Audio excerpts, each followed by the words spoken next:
أهلا وسهلا ومرحبا بكم حبيباتي، إن شاء الله تكونوا كامل بخير وعلى خير. مرحبا بكم في فيديو جديد ووصفة جديدة.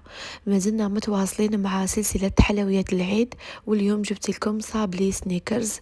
هذا الصابلي يجي يذوب في الفم ذوبان، يجي هشيش مع هذيك الكريمة اللي راح نشاركها معاكم، حتى يعني تقلاصوها تقعد هكا، والقوام تاعها يجي ما شاء الله، وهذيك الكريمة تجي حاكمة روحها. تبعوا حبيبتي هاد الوصفه للاخر بعد تتعرفوا على الطريقه. ما تبخلوش عليا بهذاك الجيم والكومنتير اللي حفزني. روحوا للوصفه بدون اطاله، على بركه الله. هنايا عندي 250 غرام تاع المارغرين، انا استعملت لابيل. هنايا راح ندير كميه كبيره يعني من هاد العجينه، راح ندير هذا النوع وندير نوع اخر. انتم يعني الا بغيتو كونتيتي قليله تقدروا تنقصوا المقادير. درت كاس تاع سكر كلاص، عندي رشه تاع الملح، ملعقه صغيره تاع لافاني، وعندي 3 ملاعق كبار تاع الزيت، وعندي تاني حبه تاع البيض كامله وصفار بيض.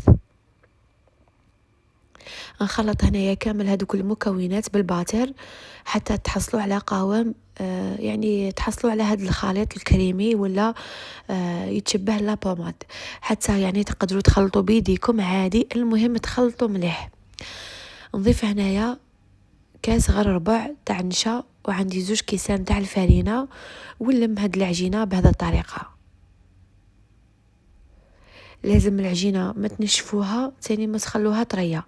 لو كان تخلوها طريه وتكون تلصق في اليد، هذيك الحبه تاع الصابلي تتقلص في الفرن، وتاني لو كانت تنشفوا العجينه تجيكم يابسه، وهذاك الصابلي ما يجيكمش هشيش.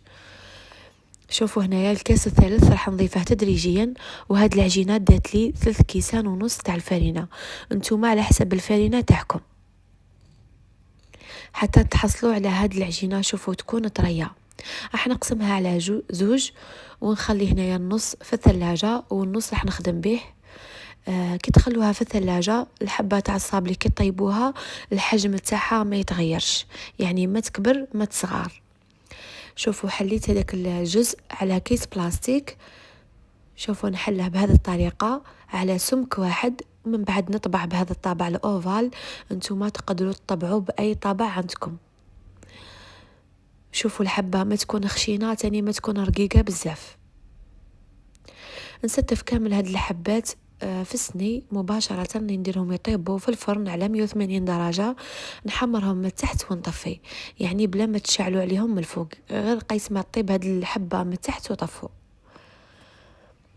بعد ما طيبت كامل هذاك الصابلي، شوفوا هنايا جبت هاد الكريمه تاع توفيا كابريز اللي خدمتها معاكم من قبل في القناه. شوفوا راهي في مده يعني بعد ما شاركتها معاكم وتقعد على هاد القوام، يعني تقعد هذيك اللمعه فيها، وهاد الكريمه ما تجمد ما يصرى لها والو. نلصق الحبه تاع الصابلي بهاد الكريمه تاع الكابريز.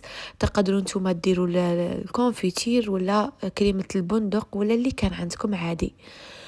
المهم بعد ما لصقت هذاك الصابلي تاني، جبت هذيك الكابريز، ضفت لها 2 ملاعق كبار تاع كريمه البندق. هكا بهاد الكريمه تشد روحها، وكي تحطوها هكا فوق الحبه تاع الصابلي ولا تقلاصوا هذيك الحبه، هذيك الكريمه ما تخرجش على برا، وهذاك القوام تاع الكريمه يقعد حاكم روحه. جربوا هذه الطريقه، ولا ما عندكمش حتى يعني تقدروا ديروا النيسلي ولا اي كريمه عندكم. من بعد دخلوا هذا الصابلي في الثلاجه من تحت برك، قيس ما تشد روحها هذه الكريمه وتخرجوه. من بعد تقلاصوا الحبات. انا كنت درت هنايا مباشره، يعني بعد ما حطيت هذيك الكريمه درت شويه تاع جوز يعني القرقاع، ولا تقدروا ديروا اي نوع تاع مكسرات، وذوبت شويه تاع شيكولا.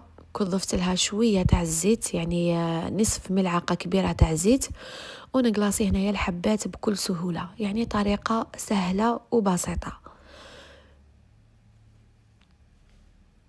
شوفوا هنايا راح نقلاصي كامل هذه الكميه اللي راها عندي.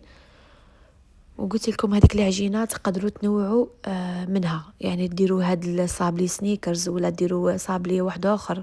المهم راهي عجينه تقطع كميه كبيره ما شاء الله.